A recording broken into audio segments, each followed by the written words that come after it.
Hello guys, सन्चै हुनुहुन्छ? आरामै हुनुहुन्छ भने चाहिँ म भिडियो स्टार्ट गर्छु। खाना बनाउँछु। हामी चाहिँ आज 6 बजे उठेको थियौँ। 6 बजे नै खाना बनाउनु स्टार्ट हुन्छ। दिदी नुहाएर आएर आइरन गर्दैछिन्। उनको चाहिँ 8 बजे क्लास हुन्छ। उहीँ पुग्न पनि 8 बजे। हामी कति बेला खाना बनाउला हेर्नु न, सोच्नु आफै विचार गर्नुहोस्।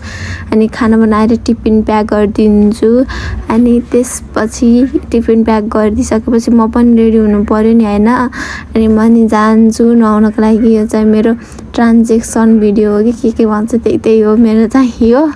अनि म चाहिँ यहाँ रमाइलो गर्छु, एकछिन टिकटक सिकटक बनाउने यस्तो काम हुन्छ त्यहाँ। अनि म चाहिँ खाना खान्छु। खाना खाएर अरू दिन चाहिँ हामी सँगै खान्छ दिदीबहिनीले। आज चाहिँ हाम्रो छुट्टै खाना खाँदैछु। म चाहिँ 6 महिना दिदी गइसकिन्।